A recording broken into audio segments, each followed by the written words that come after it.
আইনি জটিলতায় ঝুলে গেছে চট্টগ্রাম বন্দরের বহু প্রত্যাশিত ক্যাপিটাল ড্রেজিং প্রকল্পের ভাগ্য। সালিসি ট্রাইব্যুনালেই সুরাহা হবে আশাবাদ নৌমন্ত্রীর। মোবাইল ফোনের মাধ্যমে জনপ্রিয় হয়ে উঠছে ভ্যালু অ্যাডেড সার্ভিস। ব্যবসার লভ্যাংশ নির্ধারণে অপারেটরদের অনিয়মের অভিযোগ অস্বীকার গ্রামীণফোনের। এক সপ্তাহের মাথায় ওসমানী বিমানবন্দরে আন্তর্জাতিক ফ্লাইট চলাচল বন্ধ হয়ে যাওয়ায় ক্ষুব্ধ সিলেটবাসী। আবারও চালু নিয়ে অনিশ্চয়তা। এবং পহেলা বৈশাখ সামনে রেখে লাল সাদার পাশাপাশি ঋতু বিবেচনায় ক্রেতাদের নজর কাটছে আরামদায়ক পোশাক। উৎসব আয়োজনে ব্যস্ত সময় পার করছেন টাঙ্গাইলের তাঁতপল্লীর কারিগররাও।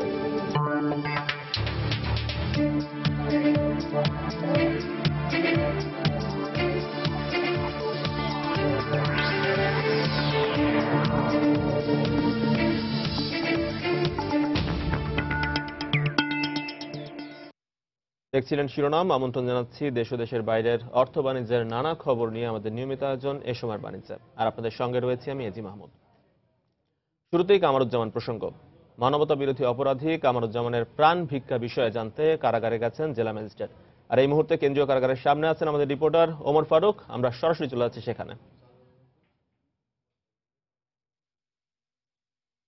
ওমর, শুনতে পাচ্ছেন আমাকে? সকাল 9টা 50 দিকে দুজন ম্যাজিস্ট্রেট ঢাকা কেন্দ্রীয় কারাগারের মূল ফটক দিয়ে ঢুকেছেন।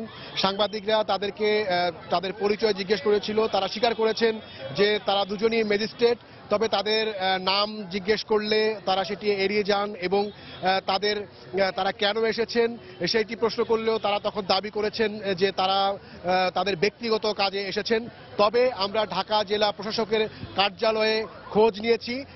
সেখানে আমাদের যে সূত্র রয়েছে তারা আমাদেরকে নিশ্চিত করেছেন যে এই দুজন মোহাম্মদ কামারুজ্জামানের যে ক্ষমা প্রার্থনা নিয়ে যে বিষয়টি রয়েছে, সেখানে গত কালই দুপুরে স্বরাষ্ট্র প্রতিমন্ত্রী গণমাধ্যমকে জানিয়েছিলেন যে দুজন জেলা ম্যাজিস্ট্রেটকে এখানে পাঠানো হবে কামারুজ্জামানের বক্তব্য জানার জন্য। এবং সেই যে সেই প্রসিডিউর অনুযায়ী এই দুইজন ম্যাজিস্ট্রেট এখানে এসেছেন বলে আমরা জানতে পেরেছি এবং সেই সূত্রটি আমাদেরকে নিশ্চিত করেছে। তারা সকাল 9টা 50 ঢুকেছে, 50 বা 55 ঢুকেছে এবং এখন এখানে বাজে 11টা 6, অর্থাৎ ঘন্টা খানেক ধরে তারা ভেতরে অবস্থান করছেন। দুজন ম্যাজিস্ট্রেট ঢোকার পরপরই আমরা দেখেছি ঢাকা কেন্দ্রীয় কারাগারের সিনিয়র জেল সুপার ফরমান আলীও ঢুকেছেন এবং তাদের পর আমরা দেখেছি যে ঢাকা কেন্দ্রীয় কারাগারের যিনি চিকিৎসক রয়েছেন, নিয়মিত চিকিৎসক, তিনিও ঢুকেছেন। যদিও এখানে যারা কারারক্ষী রয়েছেন এবং অন্যান্য যারা রয়েছেন তারা বলছেন যে নিয়মিতভাবেই এই চিকিৎসক ঢাকা কেন্দ্রীয় কারাগারে আসেন, এটা কোনো ব্যতিক্রম কোনো ঘটনা নয়। তবে গত কয়েকদিন ধরেই, গত 4-5 দিন ধরেই সকালবেলা গণমাধ্যমের কর্মীরা এখানে অবস্থান করি আমরা। এই কয়েকদিনে কিন্তু এত ভোরে আমরা এই চিকিৎসককে ঢুকতে দেখিনি। সব মিলিয়ে এখানে গত কয়েকদিনের যেই ধরনের চিত্র, সেখানে এই ঘটনা একটু ব্যতিক্রমী আমাদের কাছে মনে হচ্ছে। আমরা আশা করছি যে ম্যাজিস্ট্রেটরা যখন চলে আসবে তখন হয়তো তাদের কাছ থেকে আরো বিস্তারিত জানতে পারবো। এই ছিল এখন পর্যন্ত আমার হাতে সবশেষ। দর্শক, মানবতা বিরোধী অপরাধী কামারুজ্জামানের প্রাণ ভিক্ষা বিষয়ে জানতে কারাগারে এসেছেন জেলা ম্যাজিস্ট্রেট। আর কেন্দ্রীয় কারাগারের সামনে থেকে সেসব খবরাখবর জানাচ্ছিলেন সহকর্মী ওমর ফারুক। এবার ফিরছি অর্থ বাণিজ্যের খবরে। আইনি জটিলতায় ঝুলে গেছে চট্টগ্রাম বন্দরের বহু প্রত্যাশিত ক্যাপিটাল ড্রেজিং প্রকল্পের ভাগ্য। গত নভেম্বরে প্রকল্পের ভবিষ্যৎ নির্ধারণে সালিসি ট্রাইব্যুনাল গঠনের পর সম্প্রতি ঠিকাদার প্রতিষ্ঠান ও বন্দর দুপক্ষই ক্ষতিপূরণের দাবিনামা তুলে ধরলেও এটি নিষ্পত্তিতে সময় লাগতে পারে বলে মনে করছেন সংশ্লিষ্টরা। এক্ষেত্রে Malaysian maritime and dredging corporation সালিসি আদালতের রায় না মেনে পুনরায় দেওয়ানি আদালতে গেলে প্রকল্পটি বাস্তবায়ন আরও কঠিন হবে। বিস্তারিত জানাচ্ছেন হাজরা শিউলি।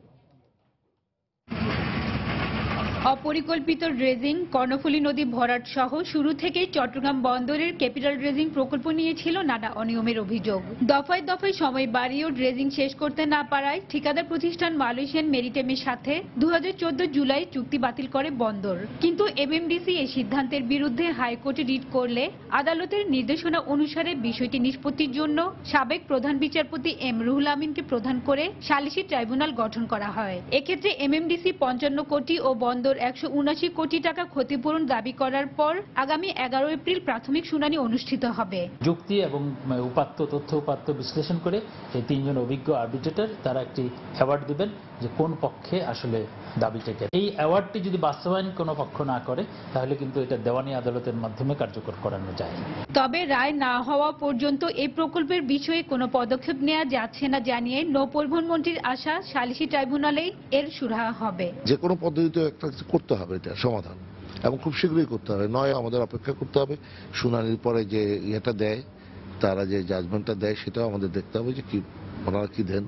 এক্ষেত্রে ঠিকাদার রায় না মানলে প্রয়োজনে সংসদে আইন পাশ করে সরকারি কোনো সংস্থাকে দিয়ে এই প্রকল্পের কাজ শেষ করার পরামর্শ বন্দর উপদেষ্টা কমিটির এই সদস্যের। তো আরবিট্রেশন যেটা রায় দেয় সেটা যদি না মানে দীর্ঘসূত্রিতা তৈরি করে তাহলে চট্টগ্রাম বন্দর নতুনভাবে একটা পার্লামেন্টের মাধ্যমে একটা ক্যাপিটাল ড্রেজিং এর কাজটা সহসা করার জন্য একটা আইন পাস করে নেবে। 240 কোটি টাকার এই প্রকল্পের আওতায় নদীর তলদেশ খনন করে 36 লাখ ঘনমিটার তলানি অপসারণ, বাঁধ ও জেটি নির্মাণ এবং ওয়াকওয়ে নির্মাণের কথা ছিল। এর মধ্যে জেটি এবং ওয়াকওয়ের কাজ প্রায় শেষ হলেও মূল কাজ ড্রেজিং হয়েছে নামমাত্র। এ বিষয়ে ঠিকাদার প্রতিষ্ঠানের মতামত জানার চেষ্টা করা হলেও তারা কথা বলতে রাজি হননি। হাজিরা শিউলি, সময় সংবাদ, চট্টগ্রাম। নির্দিষ্ট শর্ট কোডের মাধ্যমে ভ্যালু অ্যাডেড সার্ভিস দিন দিন জনপ্রিয় হয়ে উঠছে। বাংলাদেশ টেলিযোগাযোগ নিয়ন্ত্রণ কমিশন বিটিআরসির অনুমোদন নিয়ে কন্টেন্ট তৈরি করে এসএমএস এর মাধ্যমে মোবাইল ফোন গ্রাহকদের কাছে পৌঁছে দিচ্ছেন কন্টেন্ট প্রোভাইডাররা। কিন্তু সেবামূলক ব্যবসার লভ্যাংশ নির্ধারণে মোবাইল ফোন অপারেটররা চরম অনিয়মের আশ্রয় নিচ্ছে বলে অভিযোগ কন্টেন্ট প্রোভাইডারদের। অবশ্য দেশের সবচেয়ে বড় মোবাইল ফোন অপারেটর গ্রামীণফোন অস্বীকার করেছে এই অভিযোগ। তানিম মেহেদির প্রতিবেদন। প্রায় এক যুগ আগে বাংলাদেশে শুরু হয় ভ্যালু অ্যাডেড সার্ভিস সেবা। মোবাইল ফোন অপারেটরদের সহায়তায় দেশব্যাপী ছড়িয়ে দেয় এই সেবার প্রধান কারিগর কন্টেন্ট প্রোভাইডাররা। গ্রাহকদের কাছে নিউজ অ্যালার্ট, ভর্তি তথ্য, কৃষি তথ্য, স্পোর্টস আপডেট, ওয়েলকাম টিউন সহ বিভিন্ন কন্টেন্ট পৌঁছে দিলেও এসব বাবদ অর্জিত চার্জ ভাগাভাগির ক্ষেত্রে মোবাইল ফোন অপারেটররা ঠকাচ্ছেন বলে অভিযোগ কন্টেন্ট প্রোভাইডারদের।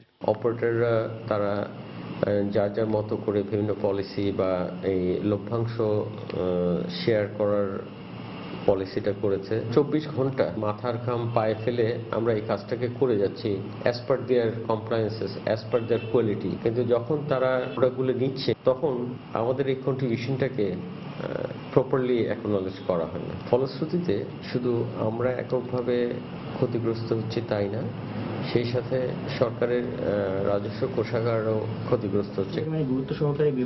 অপরদিকে মোটা দাগে যাদের বিরুদ্ধে এই অভিযোগ সেই গ্রামীণফোন অস্বীকার করছে এ ধরনের অভিযোগ। এই অভিযোগটা আমরা কখনো পাই না, এবং কন্টেন্ট প্রোভাইডারদেরকে যখন আমরা বিল দিচ্ছি মাস শেষে তারা কিন্তু বিল নিচ্ছেন, এবং আমাদের কাছে কখনো তারা এই অভিযোগটা নিয়ে আসেননি, অথবা কখনো যদি বলেছেন আমরা তাকে পরিষ্কারভাবে বুঝিয়ে বলেছি যে আপনি যখন 100 লোককে কন্টেন্ট দেওয়ার চেষ্টা করছেন তখন হয়তো 20 জন বা 25 জনের কাছে টাকা আছে, এর বেশি আসলে কখনোই টাকা কাটা যায় না। এবং এটা শুধুমাত্র গ্রামীণফোন না, এটা যে কোনো মোবাইল অপারেটরের জন্যই সত্যি।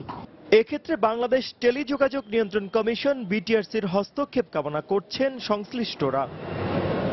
তানিম মেহেদি, সময় সংবাদ, ঢাকা। ঘোষণার 17 বছর পর সিলেটবাসীর স্বপ্নের ওসমানী আন্তর্জাতিক বিমানবন্দর পূর্ণতা পেলেও আবারও অনিশ্চয়তা ভর করেছে। একটি রিফুয়েলিং স্টেশনের জন্য এতদিন বিদেশি উড়োজাহাজ ওঠানামা করতে পারেনি।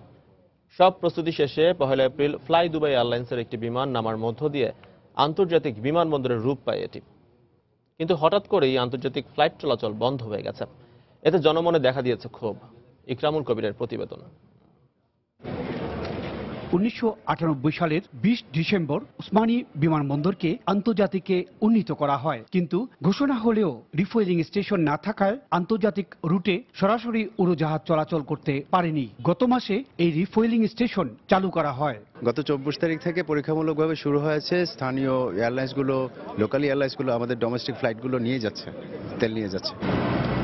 আর 1 এপ্রিল ফ্লাই দুবাই এয়ারলাইন্সের একটি বিমান ওসমানী বিমানবন্দরে অবতরণের মাধ্যমে সিলেটবাসীর স্বপ্ন বাস্তবতা পায়। প্রথম প্যাসেঞ্জার আমরা প্রথমে যেতে পেরে মনে করো আনন্দিত, অনেক খুশি। লাগেজ টাগেজ এত তাড়াতাড়ি পেয়েছি, এগুলো বলে বোঝানো যাবে না।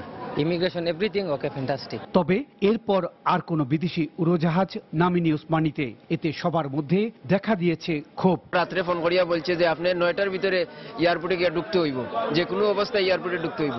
আমি 8টার আগে এয়ারপোর্টে ঢুকছি। সকাল 9টা থেকে আমরা এখানে এয়ারপোর্টে বইতেছি, এখানে কোনো ফ্লাইট নেই, আমরা তো অপেক্ষায় আছি। একদিন ফ্লাইট এসেছে, পরবর্তীতে ফ্লাইটটি বন্ধ করে দেওয়া হয়।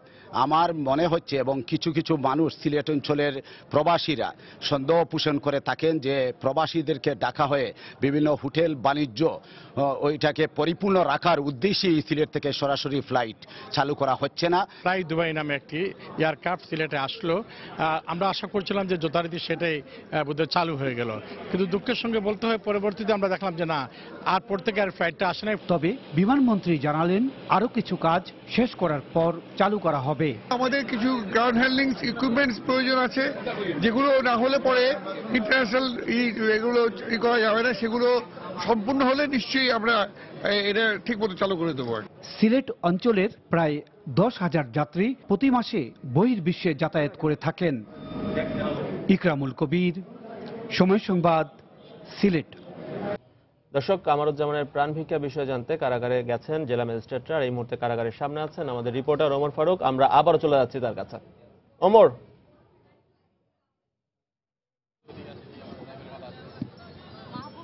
ব্রেক থেকে ঢুকে গেছে। এই মুহূর্তে আপনারা দেখতে পাচ্ছেন যে ঢাকা কেন্দ্রীয় কারাগারের একদম মূল ফটকে একটি গাড়ি রাখা আছে। এই দুটো গাড়িতেই মূলত ঢাকা জেলা প্রশাসকের কার্যালয় থেকে দুজন জেলা ম্যাজিস্ট্রেট এসেছেন এবং তারা এখানে ভেতরে ঢুকেছিলেন 9:50 এবং এখন বাজে 11:18, অর্থাৎ 1 ঘন্টারও বেশি সময় তারা ভেতরে ছিলেন। এবং যেহেতু গাড়িটি এর কিছুক্ষণ আগে আমরা দেখেছি আরো এই সামনে রাস্তার দিকে ছিল, কিন্তু এখন গাড়িটি একদম কেন্দ্রীয় কারাগারের সামনেই নিয়ে রাখা, গেটের মূল যে ফটক পকেট গেট, সেই পকেট গেটের সামনে নিয়ে রাখা হয়েছে। সুতরাং আমরা ধারণা করছি যে কিছুক্ষণের মধ্যেই এই ম্যাজিস্ট্রেট দুজন বেরিয়ে আসবেন। এখন গণমাধ্যমের কর্মীরা এখানে অপেক্ষা করছেন। আপনি জানেন যে গতকালই দুপুরে স্বরাষ্ট্র প্রতিমন্ত্রী জানিয়েছিলেন যে কামারুজ্জামান মহামান্য রাষ্ট্রপতির কাছে তার যুদ্ধাপরাধ স্বীকার করে নিয়ে ক্ষমা চাইবেন কিনা সেই বিষয়ে ম্যাজিস্ট্রেটরা জানতে চাইবেন, তাদের উপস্থিতিতে তাকে জানাতে হবে। এবং সেই কারণেই এই দুজন ম্যাজিস্ট্রেটের আসার কথা ছিল এবং তারা আজ সকালে এসেছেন এবং ঘণ্টাখানেক তারা ভিতরে ছিলেন এবং আমরা ধারণা করছি যে কিছুক্ষণের মধ্যেই তারা বেরিয়ে আসবেন। এবং তারা বেরিয়ে আসলে আমরা চেষ্টা করব তাদের বক্তব্য জানতে, কামারুজ্জামান কি সিদ্ধান্ত নিয়েছেন সেই সিদ্ধান্তের বিষয়েও আমরা জানতে চেষ্টা করব। তবে দর্শক, আপনাদেরকে জানিয়ে দিই যে যখন এই দুজন ম্যাজিস্ট্রেট ঢাকা কেন্দ্রীয় কারাগারের ভেতরে ঢোকেন তখন তারা নিজেরা ম্যাজিস্ট্রেট স্বীকার করলেও নিজেদের নাম বলতে অস্বীকৃতি জানান এবং কোন কারণে তারা এখানে এসেছেন সেই বিষয়টি বলতেও তারা অস্বীকৃতি জানান। তবে ঢাকা জেলা প্রশাসকের কার্যালয়ে খোঁজ নিয়ে আমরা জেনেছি যে এই দুজন ম্যাজিস্ট্রেট এখানে এসেছেন, তাদের একজনের নাম হচ্ছে তানভীর মোহাম্মদ আজিম, আরেকজনের নাম মাহবুব জামিল। আমরা অপেক্ষা করছি, গণমাধ্যমের কর্মীরা সবাই অপেক্ষা করছেন যে তারা বেরিয়ে আসলে এই বিষয়টি জানা যাবে যে এখন আসলে কামারুজ্জামানের যে রিভিউ বা পুনর্বিবেচনার আবেদন খারিজ হওয়ার পরে এবং সেই আবেদনের কপি কেন্দ্রীয় কারাগারে আসার পর মূলত কামারুজ্জামান মহামান্য রাষ্ট্রপতির ক্ষমার বিষয়ে কি সিদ্ধান্ত নেন সেই বিষয়টি আসলে পুরো জাতি তাকিয়ে আছে। এখন আলোচনার মূল কেন্দ্রেই রয়েছে কামারুজ্জামান ক্ষমা চান কি চান না। অ্যাটর্নি জেনারেল এরই মধ্যে জানিয়ে দিয়েছেন এই মামলার অন্যান্য প্রসিডিউর তিনি গণমাধ্যমকে যেটি জানিয়েছেন, কামারুজ্জামান যদি মহামান্য রাষ্ট্রপতির কাছে প্রাণ ভিক্ষা চান তাহলে সেই ক্ষেত্রে তার সেই ক্ষেত্রে পরবর্তী যে পদক্ষেপগুলো রয়েছে সেই পদক্ষেপগুলো নিতে একটু সময় লাগবে। আর যদি কামারুজ্জামান তার প্রাণ ভিক্ষা না চান তাহলে তাৎক্ষণিকভাবে যে কোনো সময়ই তার এই যে ফাঁসির যে রায় রয়েছে সেটি কার্যকর করা যাবে বলে স্বরাষ্ট্র প্রতিমন্ত্রী যেমনিভাবে জানিয়েছেন তেমনিভাবে রাষ্ট্রের প্রধান আইন কর্মকর্তা অ্যাটর্নি জেনারেল মাহবুবে আলমও জানিয়েছেন। দর্শক, আপনাদেরকে আরও জানিয়ে রাখি, কামারুজ্জামানের এই মামলাটি আন্তর্জাতিক অপরাধ ট্রাইব্যুনালে যে যুদ্ধ অপরাধের বিচার চলছে এটি তৃতীয় মামলা যেটি চূড়ান্ত পরিণতির দিকে যাচ্ছে। এর আগে আব্দুল কাদের মোল্লা এবং জামাতের নায়েবে আমির দেলোয়ার হোসেন সাইদি, এই দুজনের মামলা নিষ্পত্তি হয়েছে। একজনের ফাঁসি কার্যকর করা হয়েছে এবং আরেকজনকে আমৃত্যু কারাদণ্ড দেওয়া হয়েছে। দর্শক, এই মুহূর্তে আপনারা দেখছেন ঢাকা কেন্দ্রীয় কারাগারের সামনে একজন মূল ফটকের যে পকেট গেটটি রয়েছে, সেই পকেট গেটটির সামনেই দুজন ম্যাজিস্ট্রেট যে আজ সকালবেলা এসেছেন তাদের সেই গাড়িটি এখানে রাখা হয়েছে। আমরা ধারণা করছি যে তারা কিছুক্ষণের মধ্যেই বেরিয়ে আসবেন এবং তারা বেরিয়ে আসলে গণমাধ্যমের কর্মীরা আমরা আসলে জানতে চাইব যেই বিষয়টি, সেটি হচ্ছে যে কামারুজ্জামান মহামান্য রাষ্ট্রপতির কাছে ক্ষমা চাওয়ার বিষয়ে কি সিদ্ধান্ত নিয়েছেন। তিনি কি মহামান্য রাষ্ট্রপতির কাছে ক্ষমা চাইবার বিষয়ে সিদ্ধান্ত নিয়েছেন নাকি তিনি ক্ষমা চাইবেন না এই সিদ্ধান্ত নিয়েছেন, সেই বিষয়টি জানার জন্যই মূলত এখানে গণমাধ্যমের কর্মীরা অপেক্ষা করছেন। দর্শক, আপনাদেরকে আরও জানিয়ে রাখি, গতকাল দুপুরেই কিন্তু স্বরাষ্ট্র প্রতিমন্ত্রী জানিয়েছিলেন যে কামারুজ্জামানের মতামত জানতে জেলা ম্যাজিস্ট্রেট ঢাকা কেন্দ্রীয় কারাগারে আসবেন এবং তারপর থেকেই কিন্তু ঢাকা কেন্দ্রীয় কারাগারের এই মূল ফটকের দিকে দেশি বিদেশি সব গণমাধ্যমের নজর ছিল। গতকাল সন্ধ্যা গেছে, রাত গেছে এবং সকাল হয়েছে, কিন্তু কোনো সময়ই কিন্তু আমরা দেখিনি এই অপেক্ষায় ছিল গণমাধ্যমের কর্মীরা। কিন্তু অবশেষে আজ সকাল 9টার দিকে, 9:50-এর দিকে তারা ঢাকা কেন্দ্রীয় কারাগারে এসেছেন। যদিও যারা এখানে এসেছেন তারা তাৎক্ষণিকভাবে তাদের নাম পরিচয় দিতে অস্বীকৃতি জানান, কিন্তু গণমাধ্যমের কর্মীরা বিভিন্ন সূত্রে খবর নিয়ে নিশ্চিত হয়েছেন যে তারা কামারুজ্জামানের মন্তব্য জানতে, অর্থাৎ মহামান্য রাষ্ট্রপতির কাছে তারা ক্ষমা চাইবেন কি, কামারুজ্জামান ক্ষমা চাইবেন কিনা, এই অভিমতটি তার যে সিদ্ধান্ত, সেই সিদ্ধান্তটি জানতেই নিয়ম অনুযায়ী তারা এসেছেন। দর্শক, আপনাদেরকে আরও জানিয়ে রাখি যে গতকাল সকালবেলায় কামারুজ্জামানের আইনজীবীরা 5 জন আইনজীবী ঢাকা কেন্দ্রীয় কারাগারে এসেছিলেন। তারা এসেছিলেন সকাল 11টার সময় এবং ঢাকা কেন্দ্রীয় কারাগারের ভেতরে তারা আধা ঘন্টারও বেশি সময় অবস্থান করেছেন এবং তখনই আসলে আইনজীবীদের কাছে কামারুজ্জামান জানিয়েছিলেন যে ক্ষমার বিষয়ে সিদ্ধান্ত নিতে তাদের কামারুজ্জামান আরো সময় দরকার এবং তারপরেই কিন্তু এই ঘটনা প্রবাহ শুরু হয়েছে। দর্শক, আমরা অপেক্ষা করছি দুজন ম্যাজিস্ট্রেট বেরিয়ে আসার এবং কামারুজ্জামান কি সিদ্ধান্ত নিলেন সেটি জানার। তারা বেরিয়ে আসার সাথে সাথে আশা করছি আপনাদেরকে আবারও কেন্দ্রীয় কারাগারের গেটে নিয়ে আসতে পারবো। এই ছিল এখন পর্যন্ত আমার কাছে সবশেষ। ওমর, আপনি সেখানেই থাকুন, পরবর্তীতে আমরা আবার আপনার সাথে যোগাযোগের চেষ্টা করব। দর্শক, মানবতা বিরোধী অপরাধী কামারুজ্জামানের প্রাণ ভিক্ষা বিষয়ে জানতে কারাগারে প্রবেশ করেছেন দুজন জেলা ম্যাজিস্ট্রেট। আর সেসব খবরাখবর জানছিলাম সহকর্মী ওমর ফারুকের কাছ থেকে। যাচ্ছি পরের প্রসঙ্গে। পর্যাপ্ত সরবরাহ থাকায় রাজধানীতে কেজি প্রতি 10 থেকে 15 টাকা কমেছে বেশিরভাগ সবজির দাম। তবে তুলনামূলক চাহিদা বাড়ায় দামও বেড়েছে কাঁচা কাঁঠাল ও বেগুনের। মাছ বাজারেও বেড়েছে সব ধরনের মাছের দাম। 1.5 কেজির বেশি ওজনের প্রতি পিস ইলিশের দাম গত সপ্তাহের তুলনায় প্রায় 1000 টাকা বেড়ে বিক্রি হচ্ছে 6000 টাকায়। এদিকে কিছুটা কমেছে খাসির মাংসের দামও। বিস্তারিত জানাচ্ছেন কামরুল হাসান সবুজ। রঙিন সবজিতে ভরা রাজধানীর মোহাম্মদপুর টাউন হল কাঁচা বাজার। বিক্রেতারাও জানালেন সরবরাহ সংকট না থাকায় বেশিরভাগ সবজির দামই কমতির দিকে। তবে বাজারে নতুন আসা কাকরোল আর বৈশাখ উপলক্ষে চাহিদা বাড়ায় দাম বেড়েছে বেগুন, কাঁচা কাঁঠাল আর লেবুর। তবে দাম নিয়ে বরাবরের মতোই ভিন্ন কথা ক্রেতা বিক্রেতার। বেগুন আছে 40 টাকা কেজি, পটল আছে 50 টাকা 60 টাকা কেজি, তারপরে আপনার পেঁপে আছে 30 টাকা কেজি। যেটা আপনার প্রাচুর্য আছে বাজারে, ওটা তো দাম কমা উচিত। তবে ভিন্ন চিত্র মাছ বাজারের। রুই, কাতলা, চিংড়ি, পাবদা সহ সব ধরনের মাছের বাড়তি দামের কথা জানালেন বিক্রেতারাই। দেশি পাবদা মাছ আগে 900, 800 বেচতাম 1000, আইর মাছ 600, বোয়াল মাছ 500, কোনো পদে 100, কোনো পদে 50 টাকা। আর বৈশাখ কাছে আসায় মাছ বাজারে বাড়তি চাহিদা ইলিশের। এ বাজারে 1.5 কেজির বেশি ওজনের এক হালি ইলিশ বিক্রি হচ্ছে 24,000 টাকায়। সে তুলনায় অনেকটাই কম দামে বিক্রি হচ্ছে দীর্ঘদিন সংরক্ষণ করে রাখা রূপালী এ মাছটি। এই বছর যে মাছ এটা হলো 2 কেজি সাইজ, মানে একটু কম ধরেন 2 কেজি, ওটা হলো 6000 টাকা পিস। আর গতবারের মাছ যেটা কোলেস্ট্রল যেটা করা, ওটা হলো আপনার 1.5 কেজি হলো 2500 টাকা পিস। যেটা কোলেস্ট্রল যেটা 700 গ্রাম আছে 600 টাকা পিস আর কি। আর যেটা ফ্রেশটা হবে 700 গ্রাম, ওটা ম্যাক্সিমাম একটা মাছের দাম 1500 টাকা, মোটামুটি মাথা ঘোরানোর মতো দাম মনে হচ্ছে আমার, কারণ এরকম সময় গত বছরও অনেক কম ছিল, কিন্তু কম অনেক না বাট কম ছিল, এবার অনেক বেশি মনে হচ্ছে। তবে ক্রেতাদের জন্য কিছুটা স্বস্তি রয়েছে মাংসের বাজারে। গেল সপ্তাহের তুলনায় খাসির মাংসের দাম কমেছে কেজিতে 20 টাকা। খাসি বর্তমানে এখন 580 টাকা চলছে। আর এ বাজারে আগের দামেই বিক্রি হচ্ছে গরুর মাংস, দেশি ও ব্রয়লার মুরগি। কামরুল হাসান সবুজ, সময় সংবাদ, ঢাকা। পহেলা বৈশাখকে সামনে রেখে চড়া পাইকারি মাছের বাজার। চাহিদা থাকলেও বড় ইলিশের দেখা মেলা ভার।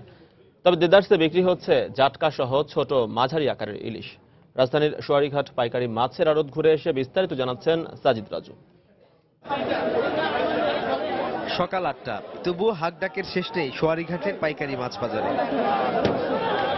অন্যদিন এ সময় অনেকটাই আড়ত ফাঁকা হয়ে গেলেও আজ চিত্র ভিন্ন।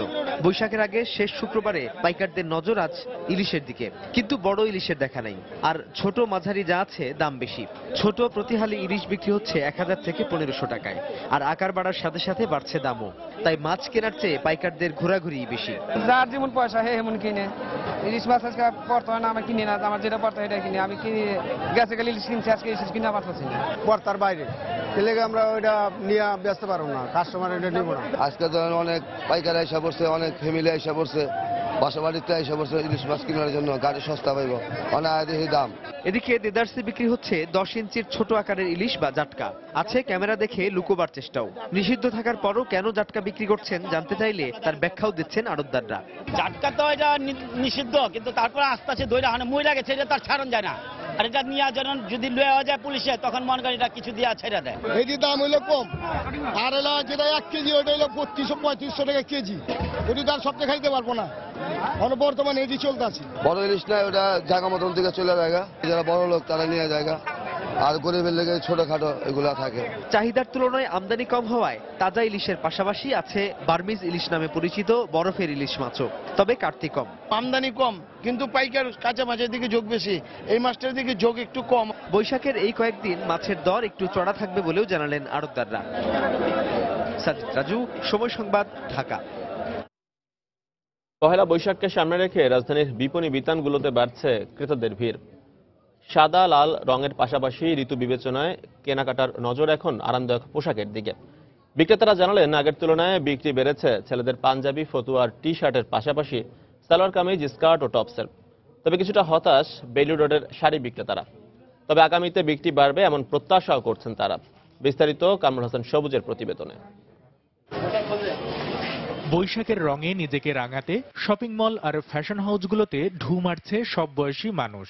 শাড়ি, পাঞ্জাবি, স্কার্ট, টপস, টি শার্ট, ফতুয়া, পোশাক যাই হোক, বাহারি রঙের একটি নতুন পোশাক চাই নগরের এই বৈশাখ প্রিয় মানুষগুলোর। ফতুয়া দেখতেছি, 3 পিস, রাউন্ডটা বেশি ভালো লাগছে। পয়লা বৈশাখের কালার কিন্তু অনেক, এই জন্য বিভিন্ন কালার ম্যাচ করে আমি দেখতেছি। দাম দেখছি একটু কম্পারেটিভলি একটু বেশি নিচ্ছে। তবে সব পোশাকের ভিড়ে বাংলা বর্ষবরণে শাড়ি ছাড়া যেন অসম্পূর্ণ বাঙালি নারী। তাই একটু দেখে শুনে পছন্দ মতো রং আর নকশার সাথে আরামদায়ক বিবেচনায় শাড়ি কিনতে দোকানে দোকানে ঘুরছেন কেউ কেউ। শাড়িটা আমাদের ঐতিহ্য, যার কারণে শাড়িটাই আমরা বেশি প্রেফার করি। হালকা বা সুতির মধ্যে যেটা আমরা চাই, কমফোর্টেবল যেটা হয়। দেখতেছি এখনো শাড়ি কিনতে আসছে।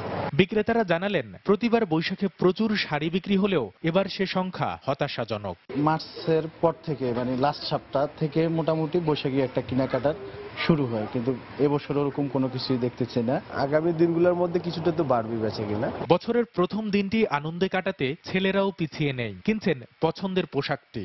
নতুন পোশাক কিনতে অভিভাবকদের সাথে এসেছে বাচ্চারাও। দিনটাকে আরো উৎসবমুখর করার জন্য আর কি যে আজকে কেনাকাটা। মেয়ের জন্য একটা ফতুয়া নিলাম আর ছেলের জন্য একটা ফতুয়া। White red colour T shirt কিনেছি আর আমার ছোট ভাইয়ের জন্য একটা white red colour T shirt কিনেছি।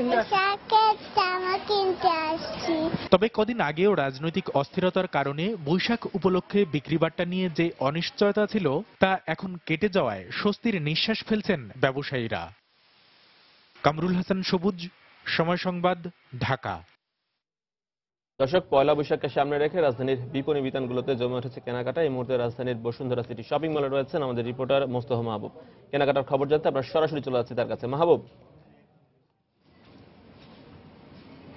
জি আপনাকে ধন্যবাদ। পহেলা বৈশাখ যে বাংলা নববর্ষের প্রথম দিন, সেই দিন কিন্তু আর মাত্র 3 দিন দূরে, এবং পহেলা বৈশাখকে বরণ করে নেয়ার জন্য যে রাজধানীবাসী বা নগরবাসীর মধ্যে বা বাঙালিদের মধ্যে যে ধরনের উৎসবের যে আমেজ থাকে, সেই নতুন দিনটিকে বা নতুন বছরের প্রথম দিনটিতেই কিন্তু নিজেকে নতুন করে সাজানোর জন্য পোশাক সহ লাল এবং সাদা রঙের যে পোশাকের যে ঐতিহ্য চালু হয়েছে, সেই লাল সাদা পোশাক সহ কিন্তু পোশাকের পাশাপাশি নিজেকে আরও যে বিভিন্ন রকম গহনা দিয়েও কিন্তু বাংলা নববর্ষের প্রথম দিনটিকে কিন্তু বাঙালি নারীরা নিজেদেরকে সাজান। এবং আমরা আজকে সকাল থেকে এই যে বসুন্ধরা সিটিতে আছি, এবং রাজধানীর বসুন্ধরা সিটির যে দেশি 10 লেভেল 7-এ এখানে আমরা দেখতে পেয়েছি সকাল থেকে কিন্তু নানা বয়সী মানুষ এই পহেলা বৈশাখে নিজেকে নতুন করে সাজানোর জন্য কিন্তু নতুন পোশাক এবং সেই সাথে নিজেকে আরও গহনা সহ যে ধরনের সরঞ্জাম দিয়ে আসলে নিজেকে নতুন করে উপস্থাপন করে, সেই সব কেনাকাটার জন্যই কিন্তু এখানে এসেছে। এখানে আমরা তরুণদেরকে যেমন দেখেছি, তরুণদের পাশাপাশি অভিভাবকদের হাত ধরে এখানে অনেক শিশুরাও এসেছেন, এবং তারা কিন্তু দোকান ঘুরে ঘুরে দেখছেন এবং কেনাকাটা করছেন।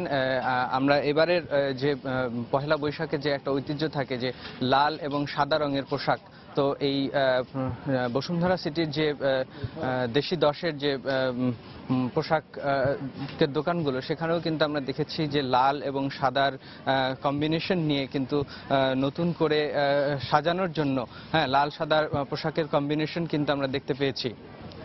তো এই ভিড় কিন্তু আরো বাড়তে থাকবে, এবং যেমন বলা হচ্ছে আজকে শুক্রবার, জুম্মার পরে কিন্তু এই কেনাকাটা যে ভিড়টা সেটা আরো বাড়তে থাকবে। এখানে আমি দোকানদারদের সাথেও কথা বলে জেনেছি যে আগামী 3 দিনে হয়তো তাদের বেচাকেনাও খুব ভালো জমে উঠবেন। তো এই ছিল আমার কাছে বৈশাখী কেনাকাটার খবর। এখন চলে যাব স্টুডিওতে। এজি দর্শক, পয়লা বৈশাখের সামনে রেখে রাজধানীর বিপণী বিতানগুলোতে কেনাকাটা জমে উঠেছে, আর রাজধানীর বসুন্ধরা সিটি শপিং মল থেকে কেনাকাটার খবরাখবর জানাচ্ছিলেন সহকর্মী মোস্তফা মাহবুব। আর্থিক খাতে আরো স্বচ্ছতা ও জবাবদিহিতা নিশ্চিত করতে সরকারি ব্যাংক ও আর্থিক প্রতিষ্ঠানের সঙ্গে চুক্তি করেছে অর্থ মন্ত্রণালয়।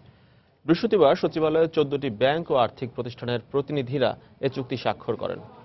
এ সময় অর্থমন্ত্রী আবুল মাল আব্দুল মুহিত বলেন, এ চুক্তির মাধ্যমে বাৎসরিক হিসাব, ঋণ, আয় ব্যয় হিসেবে আরো স্বচ্ছতা আসবে।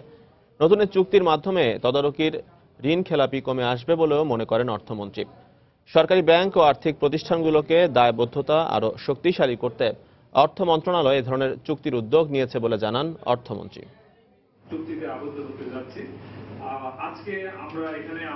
বাংলাদেশের ক্ষুদ্র ঋণ কার্যক্রম সারা বিশ্বের দারিদ্র্য দূরীকরণের রোল মডেল বলে মন্তব্য করেছেন পররাষ্ট্রমন্ত্রী আবুল হাসান মাহমুদ আলী। বৃহস্পতিবার রাজধানীর আগারগাঁওয়ে পল্লী কর্মসহায়ক ফাউন্ডেশন ভবনে আয়োজিত এক কর্মশালার সমাপনী অনুষ্ঠানে এ মন্তব্য করেন তিনি। এ সময় 2021 সালের মধ্যে মধ্যম আয়ের দেশ হিসাবে বাংলাদেশকে প্রতিষ্ঠিত করতে ক্ষুদ্র ঋণের গুরুত্বপূর্ণ ভূমিকা রয়েছে বলেও মন্তব্য করেন পররাষ্ট্রমন্ত্রী। একই অনুষ্ঠানে বিশেষ অতিথির বক্তব্যে বাংলাদেশ ব্যাংকের গভর্নর ডক্টর আতিউর রহমান দেশব্যাপী ব্যাংকিং সেবা পৌঁছে দেওয়ার লক্ষ্যে ক্ষুদ্র ঋণ কার্যক্রমের ভূমিকা তুলে ধরেন। ভারত মহাসাগরীয় অঞ্চলের দেশগুলোতে ক্ষুদ্র ঋণ কার্যক্রম সম্প্রসারণের মাধ্যমে অর্থনৈতিক উন্নয়ন কিভাবে হতে পারে তা নিয়ে আলোচনা করা হয় কর্মশালায়। Indian ocean dream association IOR এর আয়োজনে দুদিনের কর্মশালায় 13টি দেশের প্রতিনিধিরা উপস্থিত ছিলেন।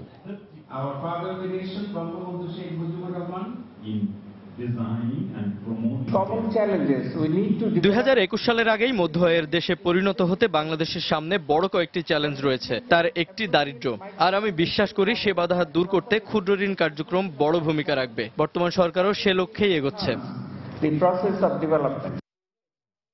দেশের প্রায় 50টি প্রতিষ্ঠান ও সংস্থার অংশগ্রহণে রাজধানীর সোনারগাঁও হোটেলে চলছে আন্তর্জাতিক পর্যটন মেলা ঢাকা ট্রাভেল মার্ট 2015। বিভিন্ন ট্রাভেল ও ট্যুর অপারেটর ছাড়াও মেলা অংশ নিয়েছে বিভিন্ন হোটেল, রিসোর্ট ও বিমান সংস্থা। মেলা উপলক্ষে দেয়া বিভিন্ন ছাড় ও আকর্ষণীয় প্যাকেজের খোঁজে তাই দর্শনার্থীদেরও আগ্রহের কমতি নেই। বিস্তারিত জানাচ্ছেন ইমতিয়াজ আহমেদ।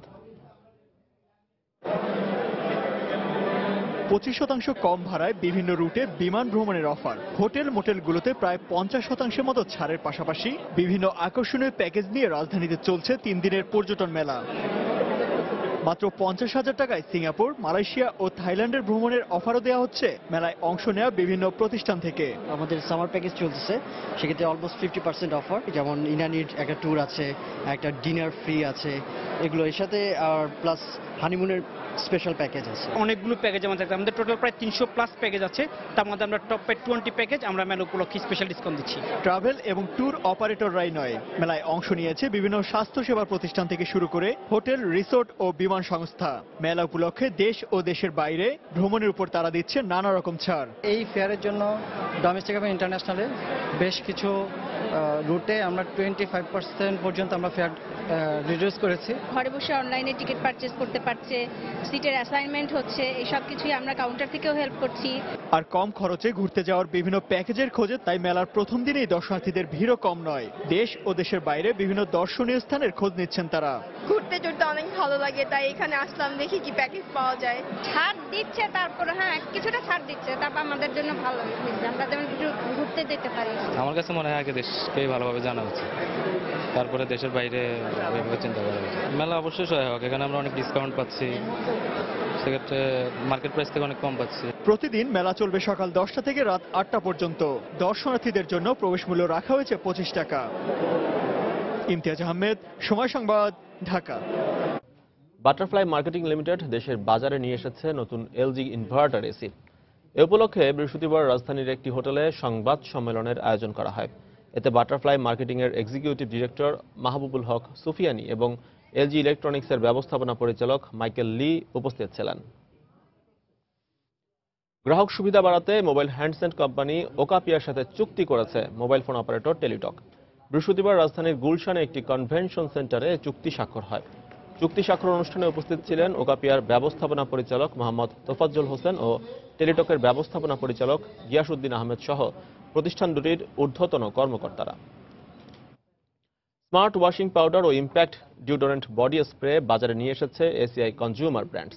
বৃহস্পতিবার রাজধানীর আগারগাঁওয়ে এসিআইয়ের প্রধান কার্যালয়ে নতুন পণ্য দুটির মোড়ক উন্মোচন করা হয়।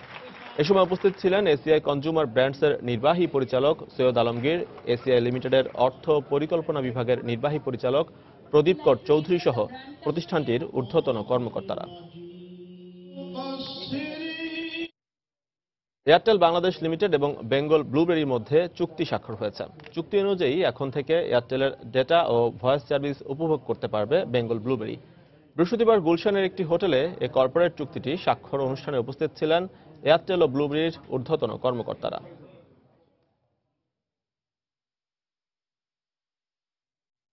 এবার দেশের বাইরের অর্থ বাণিজ্যের খবর। আগামী জুনে সুদের হার বাড়ানোর সিদ্ধান্তে যুক্তরাষ্ট্রের কেন্দ্রীয় ব্যাংক ফেডারেল রিজার্ভের শীর্ষ কর্মকর্তাদের মধ্যে দ্বিধা বিভক্তি সৃষ্টি হয়েছে। সম্প্রতি নিউ ইয়র্কের ফেডারেল রিজার্ভের প্রেসিডেন্ট উইলিয়াম ডাডলি বার্তা সংস্থা রয়টার্সকে এমন কথা জানিয়েছেন। ব্যাংকের শীর্ষ কর্মকর্তাদের এক পক্ষ বলছেন চলতি বছরের মধ্যভাগেই সুদের হার বাড়ানোর উপযুক্ত সময়। অন্যদিকে 2016 সালে সুদের হার বাড়ানো উচিত বলেও মনে করছেন আরেক পক্ষ। এর আগে বিশ্ববাজারে মার্কিন ডলার ও যুক্তরাষ্ট্রের অর্থনৈতিক পরিস্থিতি যথেষ্ট শক্তিশালী হয়ে ওঠায় ব্যাংক ঋণে সুদের হার বাড়ানোর ঘোষণা দেয় ফেড। 2008 সালের অর্থনৈতিক মন্দা শুরুর পর থেকে সুদের হার 0% কাছাকাছি রয়েছে দেশটিতে। আবারও জানিয়ে দিচ্ছি এ সময়ের বাণিজ্যের শিরোনামগুলো। আইনি জটিলতায় ঝুলে গেছে চট্টগ্রাম বন্দরের বহু প্রত্যাশিত ক্যাপিটাল বেজিং প্রকল্পের ভাগ্য। সালিসি ট্রাইব্যুনালেই সুরাহা হবে আশাবাদ নৌমন্ত্রীর। মোবাইল ফোনের মাধ্যমে জনপ্রিয় হয়ে উঠছে ভ্যালু অ্যাডেড সার্ভিস। ব্যবসার লভ্যাংশ নির্ধারণে অপারেটরদের অনিয়মের অভিযোগ অস্বীকার গ্রামীণ ফোনের। এক সপ্তাহের মাথায় ওসমানী বিমানবন্দরে আন্তর্জাতিক ফ্লাইট চলাচল বন্ধ হয়ে যাওয়ায় ক্ষুব্ধ সিলেটবাসী। আবারও চালু নিয়ে অনিশ্চয়তা। এবং পহেলা বৈশাখ সামনে রেখে লাল সাদার পাশাপাশি ঋতু বিবেচনায় ক্রেতাদের নজর কাটছে আরামদায়ক পোশাক। উৎসব আয়োজনে ব্যস্ত সময় পার করছেন টাঙ্গাইলের তাঁতপল্লীর কারিগররাও। দর্শক, এই ছিল এই সময়ের বাণিজ্য। যে কোনো খবর পেতে ভিজিট করুন সময়নিউজ.টিভি। এছাড়া এই মাত্র পাওয়া খবর আপনার মোবাইলে পেতে SMS করুন *BN লিখে পাঠিয়ে দিন 16242 নম্বরে। আর সঙ্গেই থাকুন সময়।